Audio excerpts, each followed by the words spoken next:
Welcome to the Cohn Zone, the real Cohn Zone, the Cohn Zone with me and my dad. I'm Grant Cohn. That's Lowell Cohn, the legendary Lowell Cohn. You haven't seen him in the last few weeks. He's been on IR. He had back surgery. He's been in a hospital. He was in a hospital bed for 16 days, and now he's back on the Cohn Zone. So, Dad, what we're going to do today is my dad's going to tell you where he's been, and then I'm going to catch him up on what the Niners have been doing the last month because he's basically been in underground. So, Dad, it's a pleasure. How have you been, and what have you been doing? Well, it's certainly nice to be doing this again. Thanks, Iggy. What happened was, and I'm a little fuzzy on dates. A month ago, 3 weeks ago, I experienced really bad pain down my left side, starting at my hip. I mean, really bad. And the doctor, as according to protocol, thought it was sciatica, an inflammation of the sciatic nerve that probably a disc had protruded. And if you take prednisone, that can make the disc go back in and it goes away, but it actually didn't go away and it got worse and worse. And my pain was so bad, Iggy knows this, the only position I had that was comfortable, I would say livable, was to lie on my back on my bedroom floor and sort of be immobilized. And I did that for 10 days. If I had to go to the bathroom, I had to crawl because I couldn't even walk. So finally they did an MRI and it was very interesting. Iggy took me I'd never had one before, and Iggy took me and I had to get up on the gurney for them to put me through the machine, and my left leg gave out and I fell to the floor. Iggy had to pick me up in his arms and put me on the gurney. And I have to say, I appreciate, but it's kind of humbling for a dad when his son has to pick him up. Anyway, they discovered that there was a real issue in my spine and it needed surgery very quickly. So I got it 5 days later from a wonderful surgeon named Jeffrey Randall, and he fixed it. He fixed it. But the upshot was that my left leg no longer knew how to walk, and still doesn't particularly. So they sent me, I had been at Eden Hospital in Castro Valley, and they sent me over to Summit Hospital in Oakland. They have an acute rehabilitation center, and I was there for 2 weeks. I'd never really been in the hospital before. I'm 75. I've never had an operation. I was once in the hospital overnight when I was 13 because I got hit by a car, but it was no big deal. Anyway, this is a wonderful place, and they have a whole gym, which Iggy saw, for people like me who need to learn to walk again, or for people who've had strokes or heart attacks or been in car accidents. It was a world-class facility. So where I'm at now, I can walk with a walker. And I mean, I can walk pretty well with a walker. I don't fall down, but I have to hold on. And I have a physical therapist who comes to the house, and I have a million exercises to do to strengthen my leg. So eventually, get this, I can walk with a cane. Who knows? And eventually, hopefully, I can walk without a cane. But it's going to take a while. And here's the thing about it that I'm going to say is most interesting. Although I'm 75, I never had felt old. I didn't feel young, but I felt vigorous. I wrote 2 books since I retired 4 years ago. I published one, hopefully publish the other one. Who knows? I do these broadcasts with Iggy. I'm a man who's in the world. And this was the first time I felt old because I couldn't do any of that anymore. And this is the thing. There are people in the world who have so much worse than I do, have cancer, heart attacks, who are dying. I'm nothing like that. I had a problem. There's a way to solve it.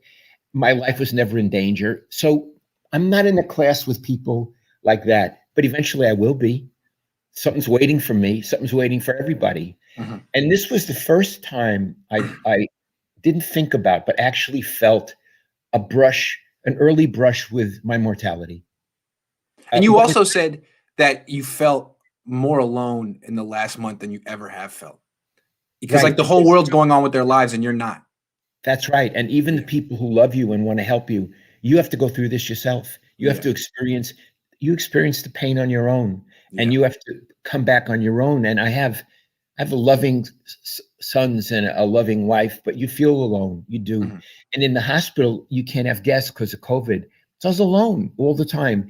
And it's so there's a feeling that you're so on your own, and it's your first brush with mortality. And you know that there's something else out there waiting for you.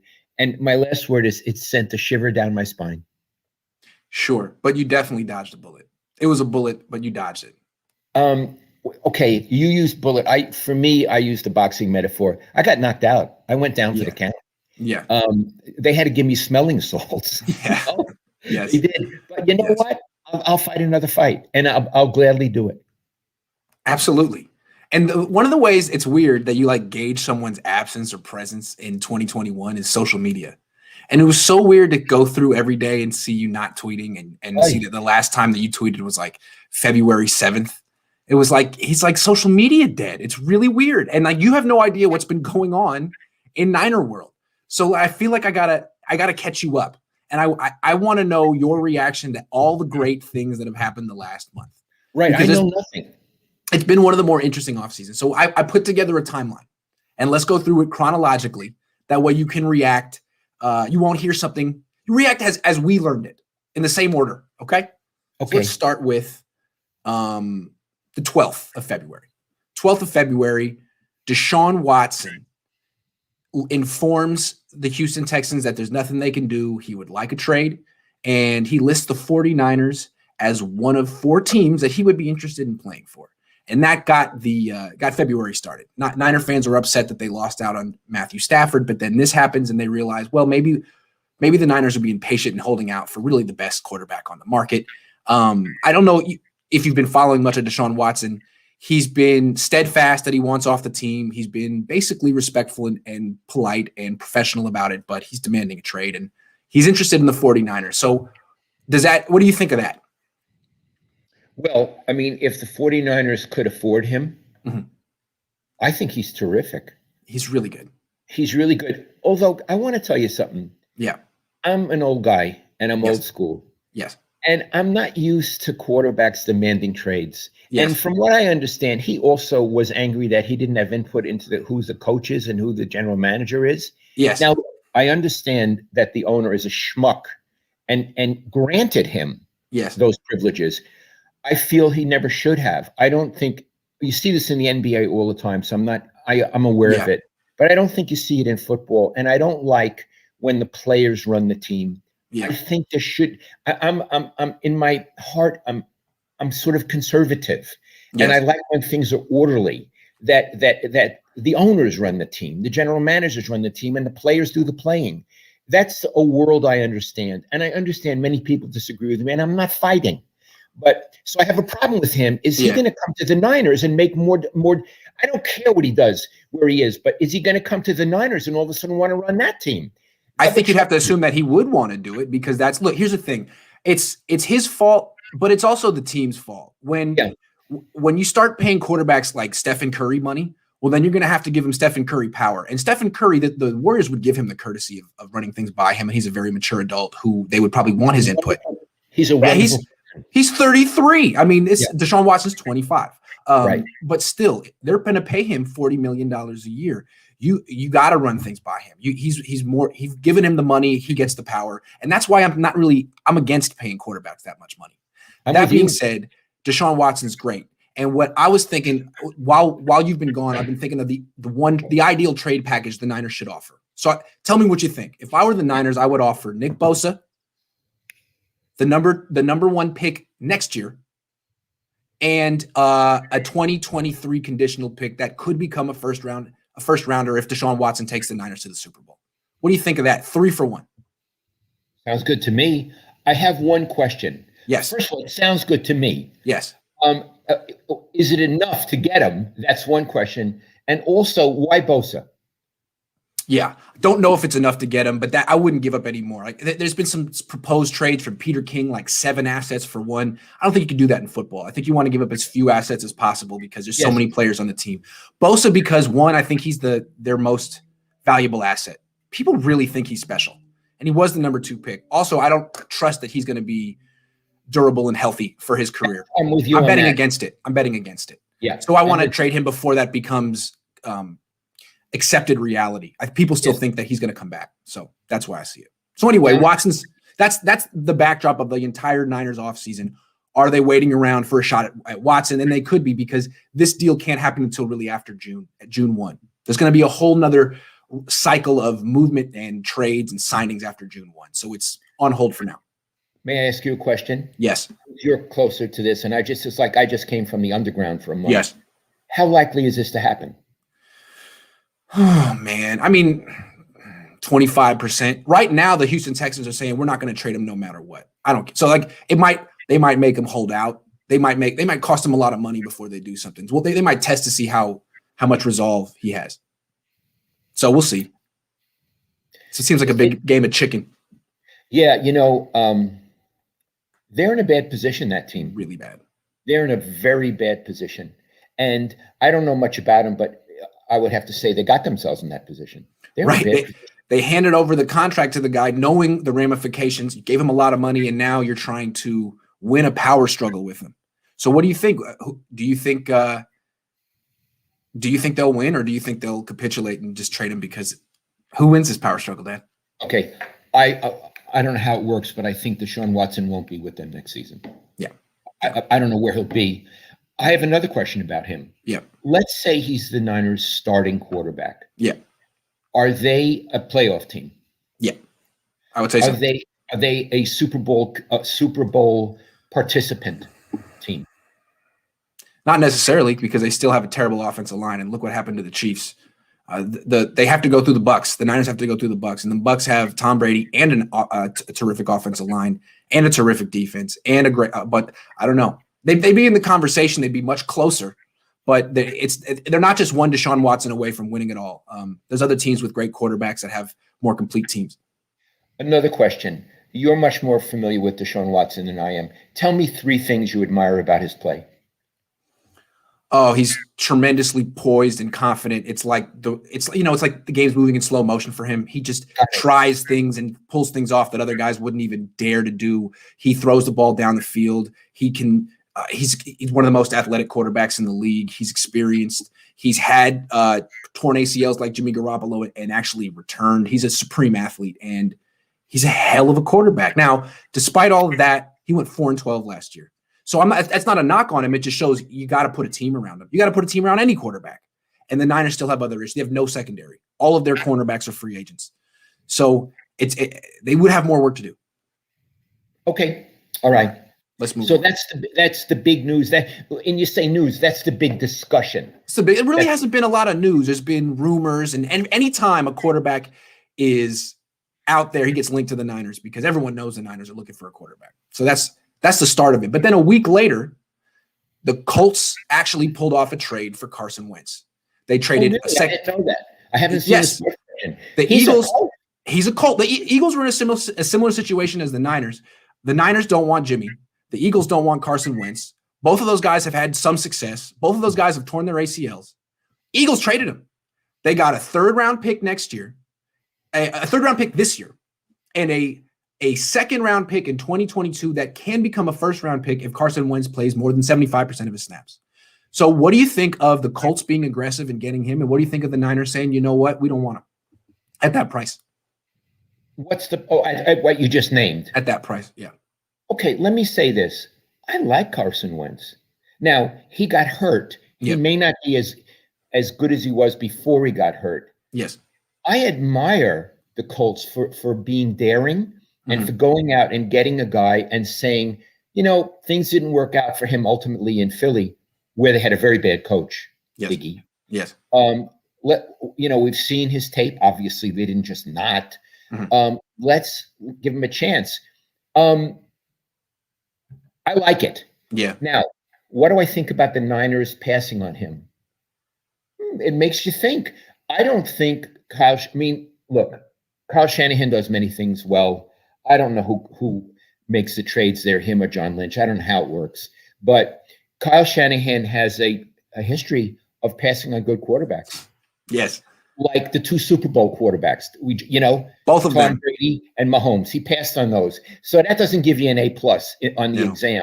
And he covets that Cousins, who wants yesterday's papers, who wants yesterday's news. Remember that Rolling Stones song? Yes.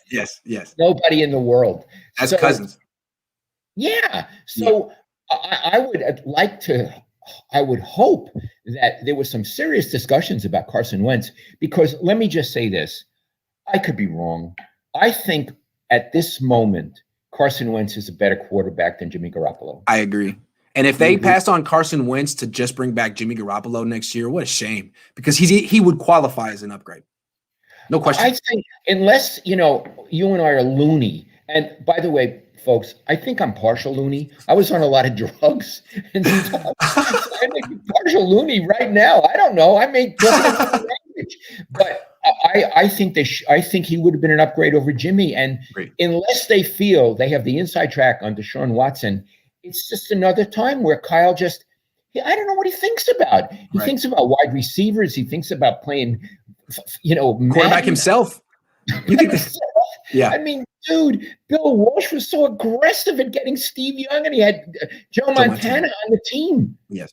Yes. Well, here's the thing you may not know. The Colts head coach, Frank Reich, was the Eagles offensive coordinator when Carson Wentz was really good back in 2017. So interesting. They're reuniting him with the guys had success with. Also, the Colts have made it their business the last 4 or 5 years to assemble the best offensive line in the league. They've made it their business, as opposed to the Niners who wanted to go D-line. And so they feel like, you know what? Carson Wentz got hit a lot. Let's give him our offensive line, our run game. He'll be a lot better. They protected Phillip Rivers all year, who's old. It could work. It could work for them. Good fit. I find you know what? I find it very imaginative and very interesting. I like that. And I wish the Niners would do things like that. Do something really imaginative. Aggressive. Their general manager is a guy named Chris Ballard, who is fantastic. And you know what else he did? He traded for DeForest Buckner. I kind of heard of didn't they call and it worked out.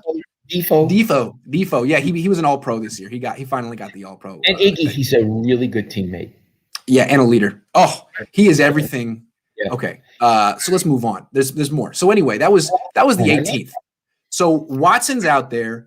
Wentz moves, and the Niners is like, you still haven't done anything this offseason. So the next day, they promote Adam Peters from director of personnel to assistant general manager. They create a new position for this Adam Peters guy. He's now assistant general manager. If he was breathing down John Lynch's neck before, now he's basically in his lap.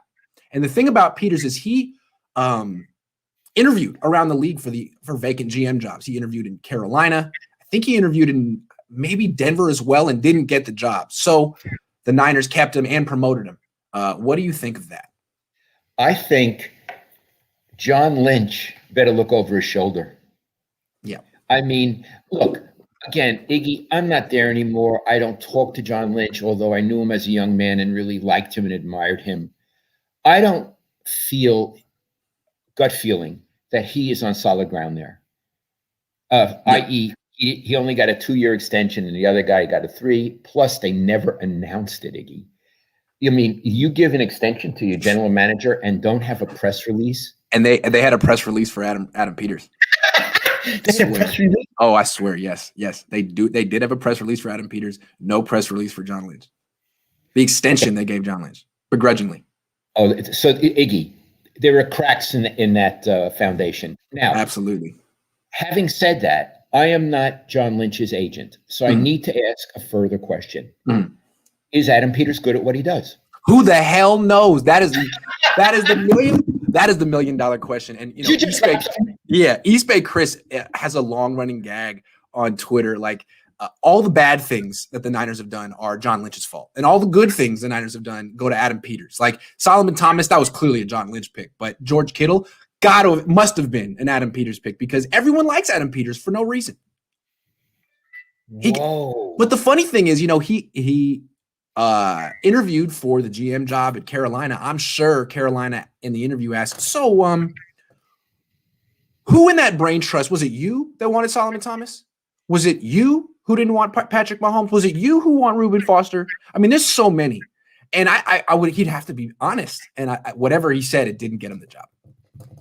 So Iggy, have you ever met Adam Peters? No, absolutely not. He's never been made available to the media. You see him around. He's very handsome. He's tall. Used to be a player. And I think the feeling inside is that he's better at scouting than John Lynch, which I would imagine. I mean, he was a scout. Lynch never was a scout. Lynch was a player, but they hired John Lynch for a reason. Hold on a minute. You say this Adam Peters is very handsome? Yeah, he's tall. He's got good hair. He looks rich. Okay. John Lynch is handsome too. He is. He is. Now, Iggy, Kyle Shanahan is not handsome. Not really, no. I'm sorry. No. Handsome is you can get ahead. Now, look, I'm not handsome. And never. He's tall. He's got a good haircut, but he's got handsome. Yeah. So you think he may get ahead because he's handsome? I don't know what it is, but they like the image. They like the idea of Adam Peters. Okay. You've never heard him talk? Never. I don't know what he sounds like. You see him on the field, but he doesn't talk to the media. But again, the way I see him is it's not that they're promoting him and giving him more power. They're taking power away from Lynch. And when Lynch loses power, it goes to Kyle. So this guy would just be another guy who would, give Kyle suggestions, but not take decisions away from Kyle. That's the way I see what you're saying. Yeah. When they promoted him, then they give him an extension? I don't know if they gave him an extension, but they gave him a press release. They gave him a press release. And they didn't give their general manager a press release. That's all you need to know. It stinks. It stinks. It stinks. And that's the thing. Could I just say something? And you've heard me. That bunch, and I guess I'm talking about Jed York, they really don't do things in a diplomatic, grown-up way. No, they don't. No. And there's an interview that came out a couple of years ago that's been surfacing on Twitter recently. East Bay Chris dug it up about Alex Smith, after he'd had success in Washington, and he was talking about why it didn't work out for him the first 6 years of his career. And he was just going on and on. It wasn't just the coaches. It wasn't just all the different coordinators. He said it was the culture of the building. It was the culture of the building. And he went on, and it was the culture of the building. I mean, no one really communicates. No one's on the same page. And that trickles down to the locker room. It's not one team. It's offense, defense, special teams. There's not a clear line of communication. There's not a clear goal. He was very clear about how he felt about the culture, and then it was awful. So, and I want to say something. I know Alex Smith very well. Mm-hmm. He is such a gentleman. Mm-hmm. And, it's interesting. Gentleman is a very interesting word, and the word gentle is in there. Yeah. He's a gentleman, but he's a gentle soul. Yes. He's a fierce competitor, but he's a gentle soul. Yeah. And he is reluctant to criticize people. I've never heard him do it. So for him to be motivated to do that, he must have felt it really in his gut, real deep down. And you know what, Iggy? That's an indictment of the culture over there, which Jed and Parag Marate said. It's an indictment of them, clearly. Yes. And no question. Because these other people weren't there. It's an indictment of those two. And I would say, you know what? I take what Alex said. I didn't know he said it. And in fact, it's kind of a blow right now that I'm hearing this. Iggy, I take it really seriously because I really, really admire and trust Alex Smith flat out. Yeah. And me too. And you think of the Niners, like they had the Harbaugh years, they have the Shanahan years, like York's been a success, right? Well, they haven't had a winning season they've had one winning season since 2013. And since 2013, they've finished last in the NFC West every year except for 2 years. That was 2019 and 2018. And the one of the years that they didn't finish last, they finished 4-12. So they basically stink every single year. And there's a lot of hope and promise. But what is the constant? The culture, Jed York. Iggy, the culture, it's the whole tone. And it gets back to Harbaugh and Jed.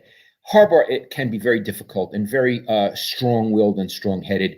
It was a very bad match. But Iggy, Jed had a winning coach. He had a winning coaching staff, a winning program the whole way around. Yeah. Yeah, and no matter what Harbaugh is doing at Michigan, it's a whole other deal. He was an elite NFL coach. And you know what, Iggy? It was Jed York's job to make it work. Yeah, it was. Get out of the way and make it work. And he didn't make it work, Iggy. And he blew it up. Again, people forget about Harbaugh. He had Dom Sula, the best defensive line coach. He had Vic Fangio, the best defensive coordinator. Ed Donatel, the best DB coach. Mike Solari, the best offensive line coach. Greg Roman, who actually is decent at what he does. It was a very expensive and excellent head assistant coaching staff. And I don't know if Jed York liked that, like spending all that money on all those people. I don't know if he knows the difference. And then he got the butcher. Or Singletary. Singletary had a very bad coaching staff. Yeah, his offensive coordinator was terrible. That's right. And Tom Sula's was too. He's not connected. So he didn't get any of his first choices. He got a bunch of people who had nothing else going for him. And he ended up with a very cheap assistant coaching staff. Cheap guys. Yeah. It's very important. You just raised a really important issue. Connected. When a coach puts together a coaching staff, you may see where I'm going with this, Iggy. When a coach puts together a coaching staff, it's not like that coach has a large pool to go into. The coach goes to people he knows. Yes. Some people are very connected. I guess Harbaugh was connected. The Harbaugh family is royalty in the NFL. Royalty. His dad been around. His brother's a coach. Royalty. He played in the league. He's a ton of connections. Yeah. Tom Sula and Singletary had no connections as a coach. And Tom Sula was a garnished. He had nothing. And that idiot who's now at UCLA had no connections. And they can't put together a coaching staff. If you don't have a good coaching staff, you're dead. And I'm going to say something. As much as I admire Robert Saleh, I see the coaching staff he put together on offense with the Jets. And this to me looks like a man who was connected on defense, but didn't know anybody on offense, and had to, in one case with the offensive line coach, had to get the 49ers leavings, a guy they didn't want. I've never met Saleh, and I know, Iggy, you like him and admire him. I wonder how he's going to do over there. He may have a good defense, but I don't think he's going to have a good offense because he wasn't connected. Yeah, it's fair. I mean, I always, when I promoted him and I said that I really believe he's going to be a good head coach, I always pointed to, well, he's a brilliant defensive coordinator. And I think he pairs that with leadership. But that's not everything. As we just pointed out, it's also who is your assistant coaching staff. Harbaugh had a great one. Walsh had a great one. Shanahan's is very good. And the reason Kyle was able to put together such a good assistant coaching staff partially is because of his dad. He has a network, the Shanahan network. He has Mike's running back coach who developed Terrell Davis. I mean, what an asset to have. I wonder why Raheem Mostert worked out on the Niners after failing on 8 other teams. Well, maybe Bobby Turner is the reason. So that's nice. And as charismatic, as forceful, as smart as Robert Saleh is, he just doesn't have that network. And you look at the offensive coordinator, 33, never called a play in his life. That's his offensive coordinator. Yeah, offensive line coach, John Benton. I mean, the Niners probably would have fired him if he hadn't taken him. They didn't want him. Yeah, I mean, the running back coach is Taylor Embry, he was a quality control guy for the Niners for a year. They didn't bring him back. He was a wide receiver at UCLA. He wasn't particularly good. He is John Embry's son, the son of the Niners tight end coach. The Niners tight end coach, hell of a coach. Taylor Embry is your running back coach. Okay, well, we'll see. Yeah. So, let's move on. There's more that happens. So, again, we got the Niners might be waiting for Watson. The Watson might be waiting for the Niners. Colts didn't wait. They get Wentz. The Niners have a corresponding move the next day, promote Adam Peters, and then 3 days later, they make the one big move of the offseason. They give River Cracraft a 1-year extension. They also announced this one. There's pictures on their website. They're very proud. River Cracraft was an undrafted guy that they signed off of someone's practice squad and essentially took Dante Pettis' spot on the roster. And he's coming back next year. He signed his contract with a big feather pen quill. They made a big deal out of it. What do you think of this move? I think he has a really good name. Oh, his whole family has great names. His brothers and sisters have great names. His parents, I think, are both named Taylor. So they got a whole sense of humor there. Okay. Also, remember River Phoenix, that wonderful actor? Yes. Kind of like that. He died. Kind of like that. Yeah. Yeah. So it's a strong name. Is it? It's a strong name. Is he handsome? Yeah. Absolutely. Why not? Okay, so he's got a good name. He's handsome. Now, I saw him play, and he struck me as, I'm going to tell you what, I didn't think he was bad. He struck me as serviceable. Yeah. But he didn't strike me as someone who's going to light up the field. No, he strikes me as the kind of guy who tries harder than Dante Pettis. Just gives better effort, maybe likes football more. And when he plays on the field, he runs pretty fast and he runs good routes. And if the ball goes to him, he'll probably drop it. Other than that, he's pretty good. But to me, it's like Kyle took such a stance against Dante Pettis and decided, you suck. You suck so bad that we're going to waive you and replace you with this River Cracraft guy who, went to Washington State while you were at Washington, who went to some high school down the street from you when you were tearing it up in Orange County, some guy who you've always thought you were better than. I'm going to tell you that you're worse than, and he's going to take your spot. And I think Kyle is now committed because Dante Pettis got picked up immediately by the Giants and may have a future, and Kyle needs to prove that he's right on this one. So, River, you're sticking around, and you're going to get some passes. Well, a couple of things I want to say. One is, so you're telling me the Colts got Carson Wentz, and the Niners extended River Cracraft. That's right. Somehow I don't see it as even. You know what I mean? That's right. I don't see the balance there. And the other thing is this. We need to remind our viewers. Kyle has a big ego. Yeah. And he likes to prove himself right. Right. That's why McGlinchey is there. Right. Because McGlinchey can't play. No. But from Kyle's point of view, he can play. Right. He even told you they need to move over again. Yes. And he's such a big ego. He can't admit, maybe that guy didn't work out. Yeah. So now he'll invest his ego into River Cracraft and maybe lose a game or two because of that. Oh, yeah, absolutely. Because he could never be wrong, Dad. And if he admitted to being wrong, he would get fired on the spot. His whole life would fall apart. So, Iggy, one thing I've noticed is you're critical of the 49ers. I know. They're such a good team. They have success every year. It's not fair. Well, why do I look for the negativity? Do you think Kyle likes you? Not particularly. No, I don't think so. No. All right. Next thing that happened. So 2 days later, now this is the 24th of February, John Lynch goes on a podcast or he does a media appearance. And someone asked him, do you really think Jimmy Garoppolo is going to be your quarterback next year? Oh, absolutely. I really believe that Jimmy Garoppolo is going to be our starter in 2021.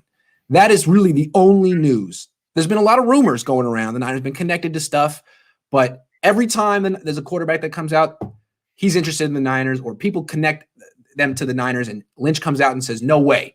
We like Jimmy Garoppolo. We really believe in him. We really think he's coming back. What do you think of John Lynch saying that? Okay. First, he has to say it. Right. It's not like he's just imagine being John Lynch for a moment. We're disappointed in Jimmy. He can't move.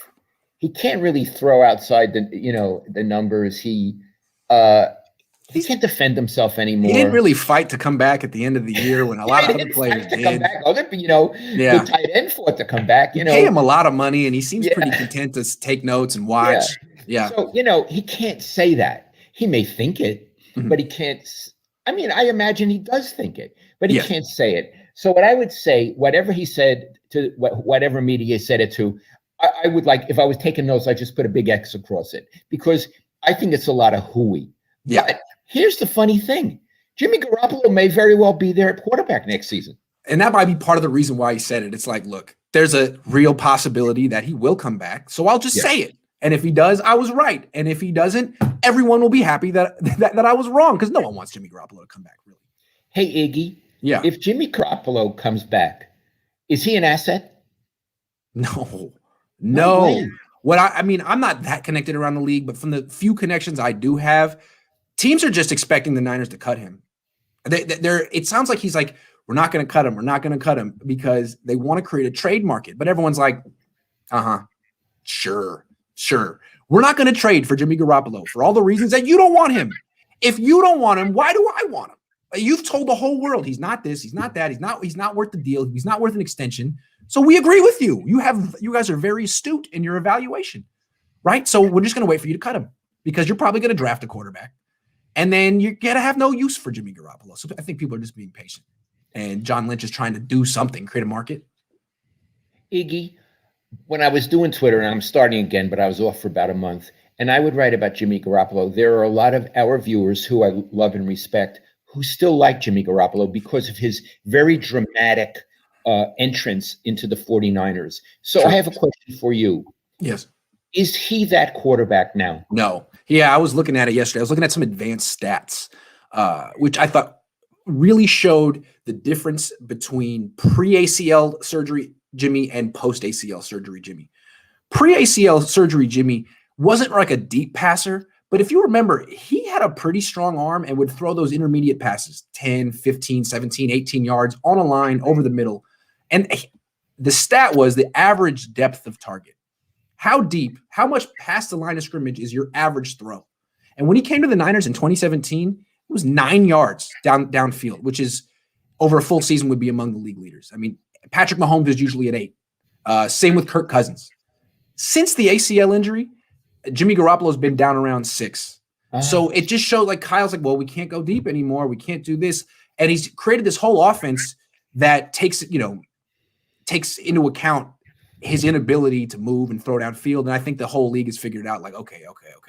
He's not throwing here anymore. He's not throwing there anymore. Let's just compress our defense, take away this box in the middle of the field where he wants to throw. And he really struggled in 2020. And it wasn't just all about his injury. It's about the book is out on him, and he's more limited than he used to be when he was healthy. Important. That's important to know.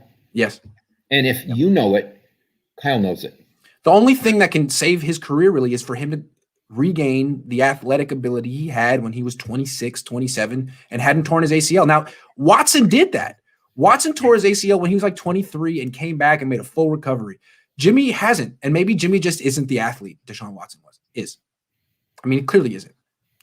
All right, so John Lynch, we'll let you slide. What else are you supposed to say? The next day, after John Lynch says, nothing to see here, we love Jimmy Garoppolo, Russell Wilson comes out and doesn't demand a trade because he's more diplomatic, a little older, but says, I'd be open to a trade if the Seahawks would consider one, and lists 4 teams that he would go to.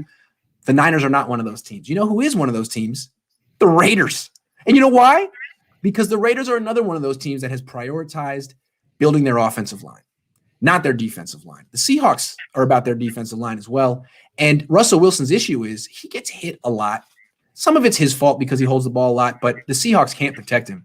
The Niners can't protect him. What do you think of Russell Wilson potentially leaving Seattle this year and not wanting to go to the 49ers? Well, Is he a free agent? No, he's under contract. So, I mean, Seattle would never trade him to the 49ers. They might. They've been trying. They pay him a lot of money. They can't build a team around him. They've not made it back to the Super Bowl since they gave him big money. I think the thinking in Seattle might be he's worth a lot. They were good when he was very young, when he was inexperienced. Maybe if they trade him for, I don't know what they would trade him for. Someone like Kyler Murray a couple of years ago, they could get back to their old template of spending on everything and having a young athletic quarterback. That's what they used to do. I don't know if they'll do it, but there's been a lot of, both sides are pissed at each other in Seattle. It's kind of like they're giving each other the silent treatment. Iggy, but what I'm saying is I don't think they trade him in the of course in the division. In the NFC West, I don't think they do it. Having said that, again, if I could put myself in the mind of Kyle Shanahan, which is quite interesting, boy, would I want Russell Wilson. Iggy, I got to tell you, I love to watch him work. Yep. I love to watch Mahomes work.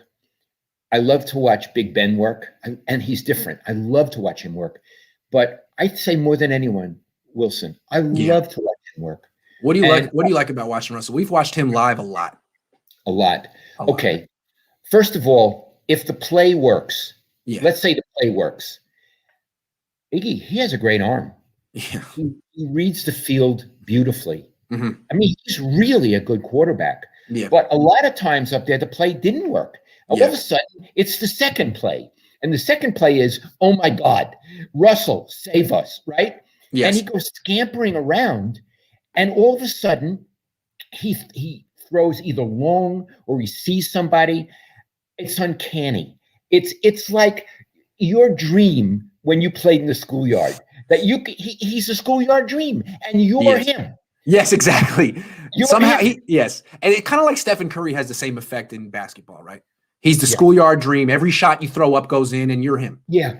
But with Russell Wilson also, it's like, and I compare him to Stephen Curry a little bit. Stephen Curry shoots the ball. There's so much arc on his shot. And when it comes down, it's like God dropped it in the hoop. Yeah, same thing for Russell Wilson. When he throws those deep passes, I've never seen a quarterback throw the ball higher in the air than Russell. It's like he's throwing it into heaven, and God catches it, and then God drops it in the wide receiver's hands. It's basically like coming straight down. Whereas I remember, Alex Smith, Colin Kaepernick, Jimmy Garoppolo, when they throw deep, it's on a line. It's not as catchable. So that's one of the things I like about it. It's almost It's almost divine, his deep throw. You know, I love it. It's almost divine. I agree. Now, Iggy, I don't know what kind of a person he is. I got the impression Richard Sherman doesn't like him.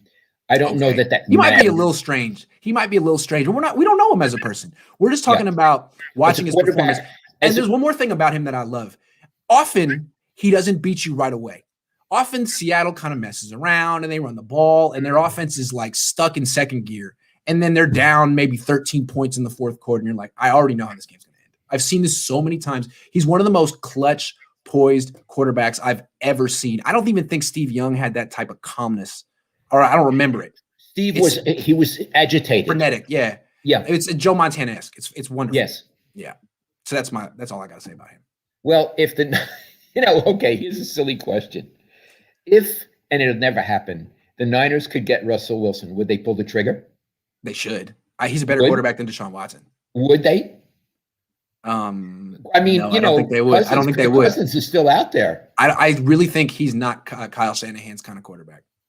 I think Kyle Shanahan gives him begrudging respect, like, hey, you play your style really well, but I don't want a guy who runs around all the time. Okay, I think that's how it feels. I know. I agree with you. Yeah. But if he's not Kyle Shanahan's kind of quarterback, we got to talk about that. Big problem. Big problem. And the problem is Kyle, not him. Yes. If you get a quarterback who is going to be in the Hall of Fame and that good, change your offense. Right. Because Bill Walsh would want him. Andy Reid would want him. I'm sure John Gruden would want him. What is it about you that Russell Wilson doesn't fit in your scheme? What? Yeah, your scheme's too limited then. You're a system coach. Yeah. Bill was not a system coach. Change your goddamn system if you can get God's gift to quarterbacking. That's right. Okay, we still have more things that happen. We've caught up to the. All right, so we've gone through February 25, and the Niners still the new moves they've made are promoting Adam Peters and extending River Cracraft. Now more rumors hit, and this was yesterday. There were a flurry of rumors and reports yesterday, starting with the report that the Niners allegedly reached out to the Carolina Panthers about trading for Teddy Bridgewater. The backdrop, I forgot to tell you, when John Lynch said we really believe Jimmy's coming back, he also said what they need is better options as backup quarterback. Remember when we kind of laughed about that? The idea that when you have an inconsistent quarterback who can't stay healthy, that what you need is a new backup? No, what you need is a new starter. But he's going with that, saying, we just need some better backup options. So yesterday, report comes out that the Niners are interested in Teddy Bridgewater. And I think first people thinking, well, he'd be a terrific backup for Jimmy Garoppolo. But then when you look at the contracts, Teddy would cost the Niners $18 million. And a draft pick that you would have to give up to trade him. Jimmy's costing him 27. Together, that's $45 million on one position where only one guy gets to play at a time, and the salary cap's 180. No, you can't do that. So if they were looking at Teddy Bridgewater, they were looking at him as a potential replacement for Jimmy Garoppolo, which is strange because Bridgewater is not a better quarterback than Jimmy G. That would be a lateral move at best. So what do you make of that? Iggy, he's the one in New Orleans who filled in. Yes, and won. He was 5-0. And then he went to Carolina and didn't win. Iggy, I've seen him. He's nothing special. No, he's Jimmy. He's Jimmy. I would stay with Jimmy over him. Here's the thing. When you say there's a rumor, where did it come? Who had the rumor? The Athletic had the rumor, and they reported it, and then Pro Football Talk aggregated it. So I don't even know if it's true. It may not even be true. But what you see what's happen is every time a quarterback might be available, 5 minutes later, they're linked to the 49ers. Assuming it's true, mm-hmm. I don't like it at all. And you know what? I think what the Colts did is a lot more interesting than if they get Teddy Bridgewater as opposed to Jimmy. It's just blah. It's just uninteresting. And again, it's not an adventurous move or an adventurous organization. Iggy, I think we ought to start a rumor. Okay, let's start a rumor. Let's start a rumor. A quarterback rumor, okay? Yeah. According to sources, Jimmy Garoppolo, what does he do?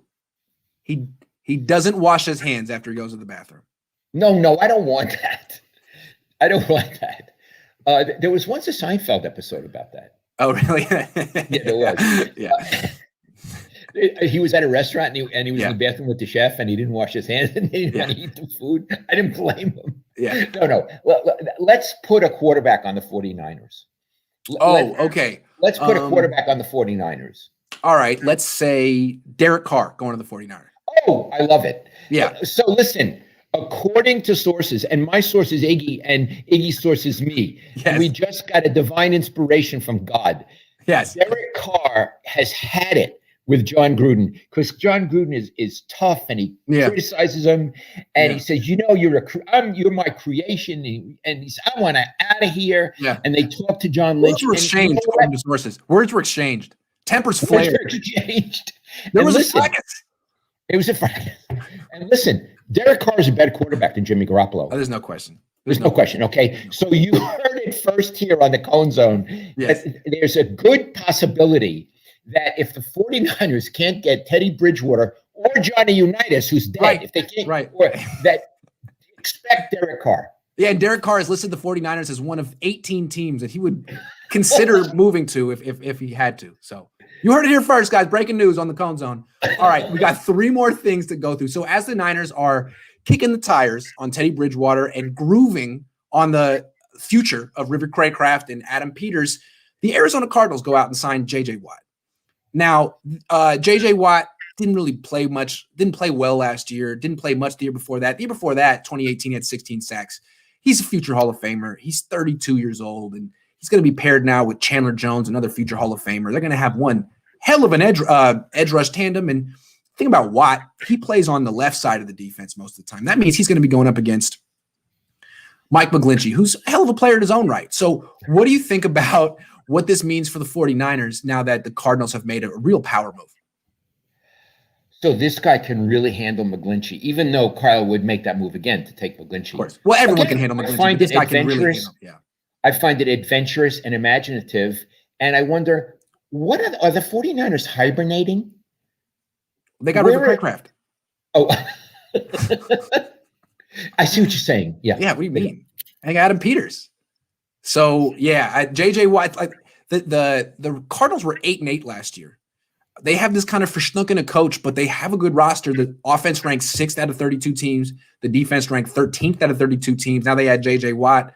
They could have a top 10 offense, a top 10 defense. Those teams usually make the playoffs. Where does that leave the Niners?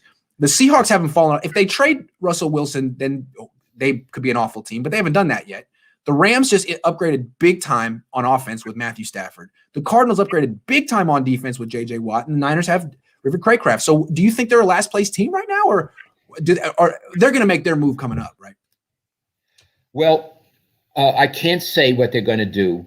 Currently, they look to me like the last place team in the division. Currently. Yes. But, the draft is going to happen, and there's going to be free agency, right? Yes. When is free agency? That's 15th-ish, 17th. 2 weeks. This month? Yeah, 2 weeks.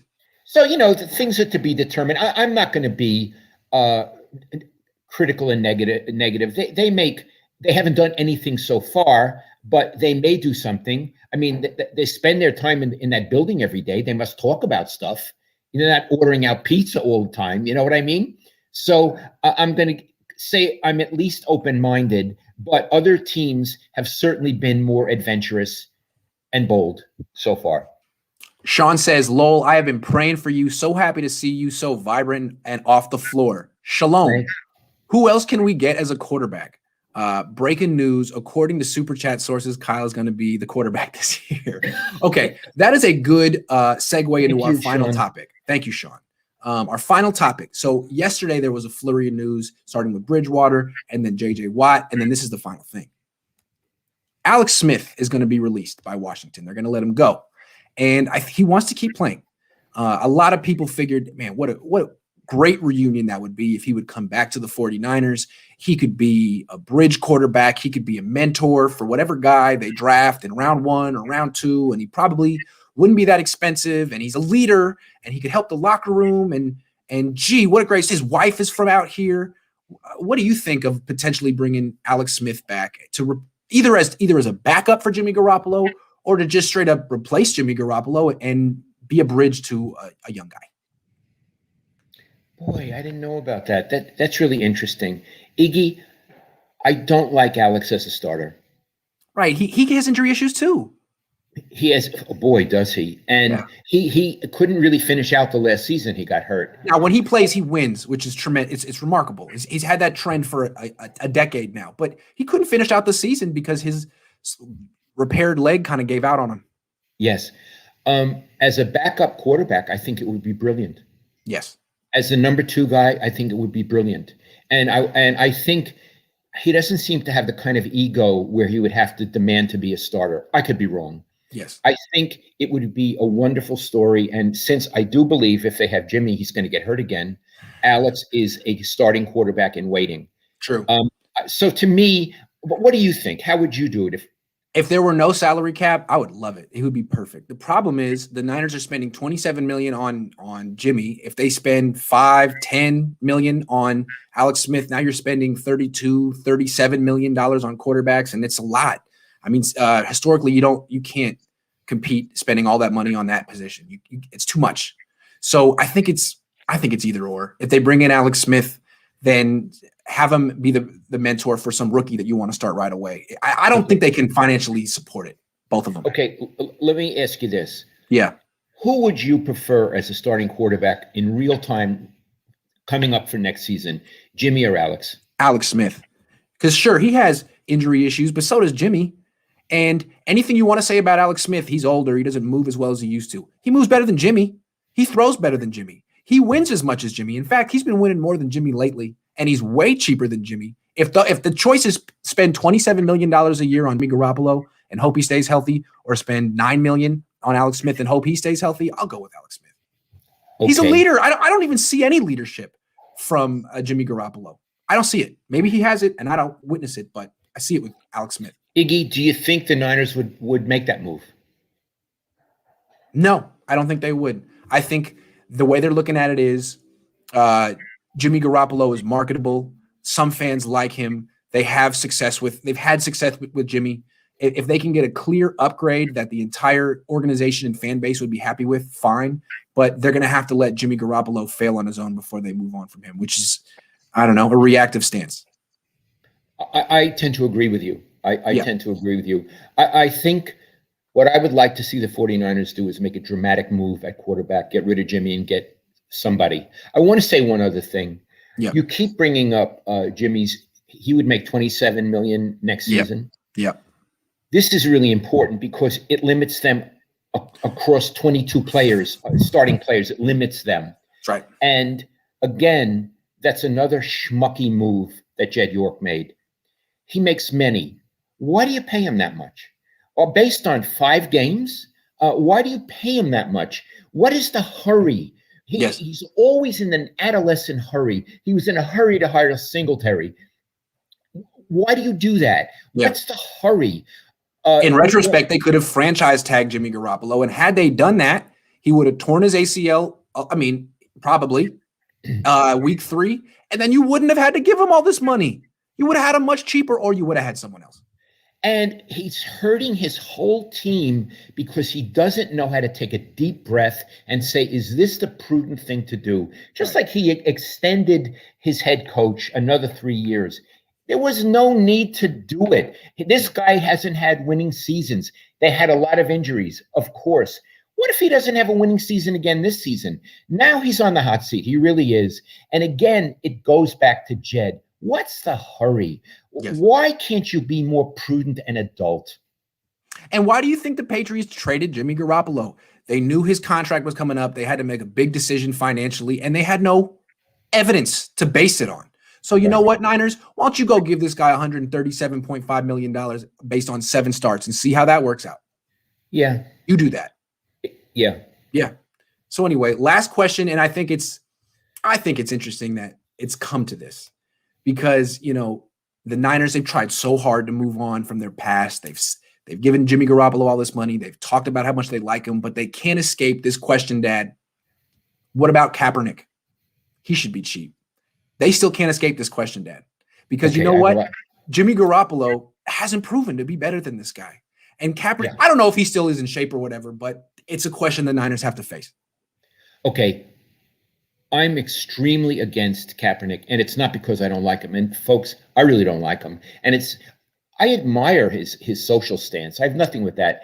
Everybody We just knew him before he had a social stance. I mean, he was a very rude, disappointing.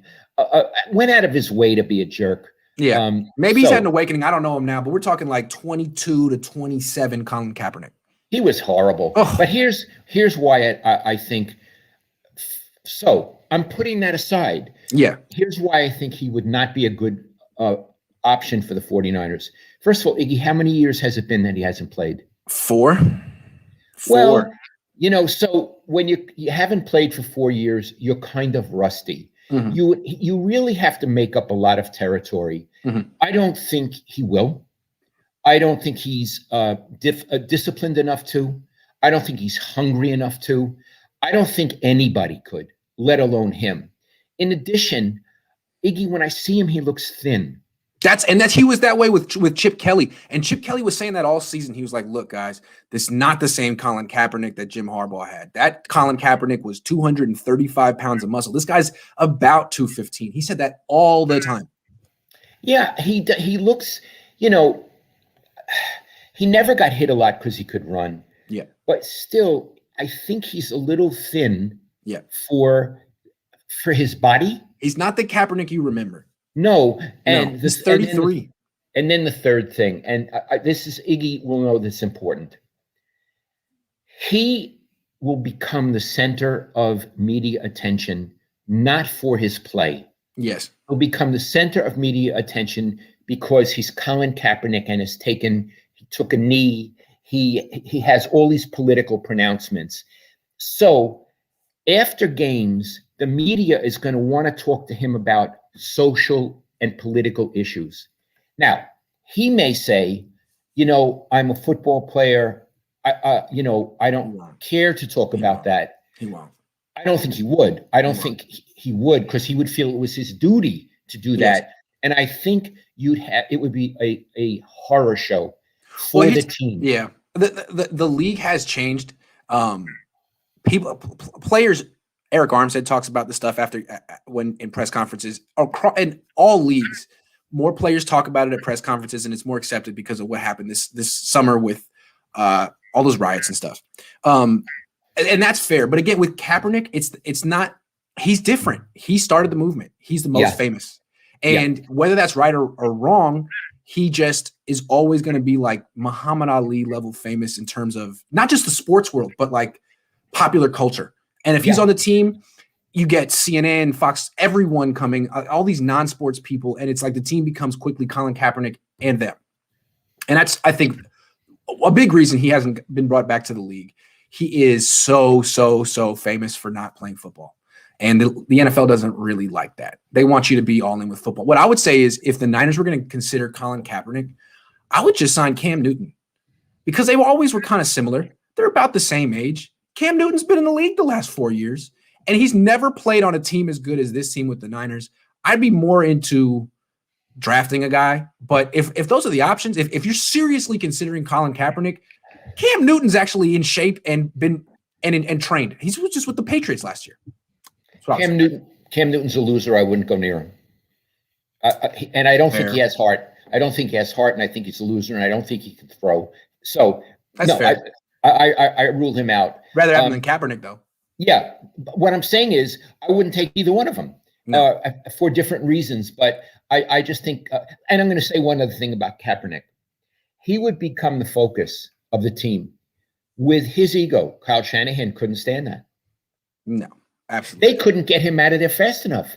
When Lynch and Kaepernick came in, one of the first things they did was tell him take a hike.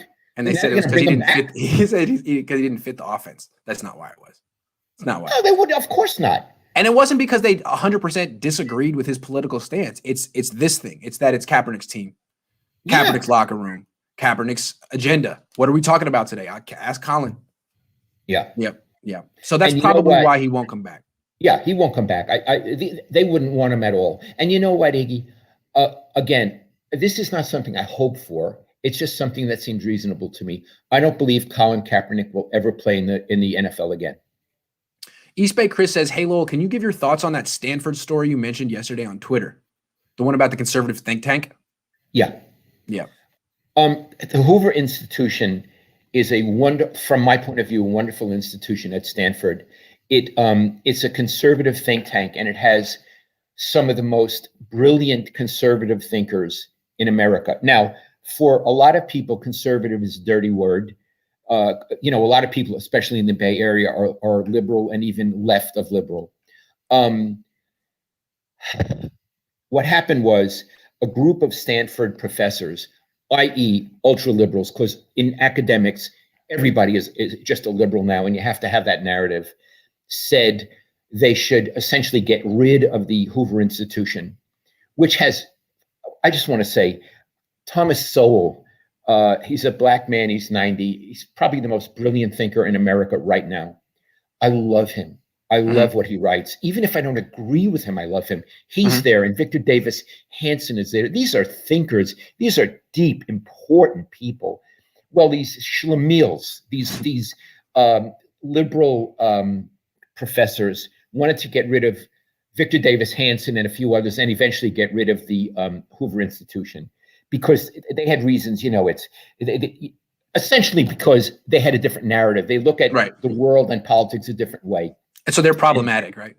They're problematic because you can't have anything other than one viewpoint. That's right. They always say they want diversity of thought, but it's baloney. Yeah. They want their thought. And so they wanted to get rid of it. And Stanford, where I went for 6 years, and I loved Stanford, told those professors to go soak their heads. We're not getting rid of this. And what I liked about it, I don't always agree with them. And I don't always agree with liberal thinkers. But Stanford and almost all college campuses are so far left in the faculty, in the student body. I think it's good to have balance. I think it's important for a university, Stanford may be the best in America, to have another point of view, because you're supposed to argue points of view. You're not supposed to say, I don't like your point of view. I need a safe space. In my classes, when I taught at Stanford, there was no safe space. You don't like it, defend yourself. Don't tell me you hurt my feelings. It's not about feelings. Yeah. It's about thought. And so, and I want to say one other thing. I come from Brooklyn. My parents were Democrats, were from the Jewish ghetto in Brooklyn, and they were lifelong Democrats. They voted for Adlai Stevenson, and they were what you call ultra liberals. So that's the background I came from. And I've never even now in my life voted for. My mom's liberal. I'm liberal. Yeah, and your mom, my wife, is much more liberal than I am. Yeah, and we all love each other. We do. When I went to Stanford, I was the biggest baby in the world. I wasn't even 21 when I went to graduate school at Stanford. And over the course of the years, I became very close with the head of the French department. His first name was Alphonse, and Iggy knew him. He was a philosophical conservative. I had never met one before. He was the head of the Stanford Conservative Union. And he used to, if I would ask a question, he never tried to proselytize, but if I would ask him a question, he would explain his point of view in a very brilliant and easy to comprehend way. And as I grew older, it may have been my temperament, I came to see things, some things, not all things, the way Alphonse did. I'm an old man now. I'm probably what you call center, moderate, maybe a tiny bit to the right, but you'd call me a moderate, wouldn't you, Iggy? You've never voted for a Republican in your life. That's how conservative you are. No, you want to know something? I didn't vote for Gavin Newsom for governor. I voted for whoever the other. That's fine. I don't like Gavin Newsom at all. Yeah, I didn't. He's the only one I ever only voted. Politician who's ever affected my life ever. And he constantly cost me money, and I can't get over it. But yeah, I'm with you on so that. I voted for whoever the Republican was, although I wouldn't vote to recall Gavin Newsom. I don't think that's fair. But in general, I vote for Democrats. But I have other thoughts. So anyway, it's a long way to say, leave Hoover Institution alone. And if you don't like it, go to another school. Yeah, I went to UCLA, and what I realized after 4 years there is it actually was one of the more conservative universities, which doesn't make it conservative. It's a university. But in comparison to Stanford and Cal, just comparing the English departments, like at UCLA, they still taught the canon, 2 classes on Shakespeare, 1 class on Chaucer, 1 class on Milton. At Cal, that's racist. Racist. and sexist and backward. And at Stanford, same thing. Like they've gotten rid of, maybe UCLA has now too, but in 2006 to 2007, they taught the canon, and their attitude was, I don't care. And the way they taught literary criticism was, everything you analyze has to be from the text, close reading. That's like 1950s style. They don't do that at Stanford or Cal. Stanford, it's all about social context. And like a lot of times, your essays are about what was happening in the world when someone wrote something, not what happened in the text. So I actually appreciated that about the stodgy conservativeness about UCLA. Well, I certainly agree with that. And as you people know, I have a PhD in English literature from Stanford. My life, my intellectual life, is based on the canon. It's based on Shakespeare, Milton, Spencer, Chaucer. And if there's something wrong about loving Keats and those people, I'm wrong. I'm wrong. And I don't want to change. I don't know how many years I have left. I don't want to change now. That's what my whole life is built on. And I feel, for me, it's a worthwhile foundation. And if you disagree, God love you. And if you have another canon you want, God love you. Don't take mine away from me. Yep. We're going to go out on this. Ravens gave us $20 for the hard work. Thank you. Stay healthy, gentlemen. One question. What's the Cohn phone schedule? That's the other thing. As you've been gone, I started a new show called the Cohn phone, where on the weekends, I take calls and I let people come on the show. I go usually Saturday at 10 and then Sunday when I have a chance. So Sunday afternoon, something like that. So on the weekends, and I'll let you know. Thanks for the question. Dad, it's so nice to have you back.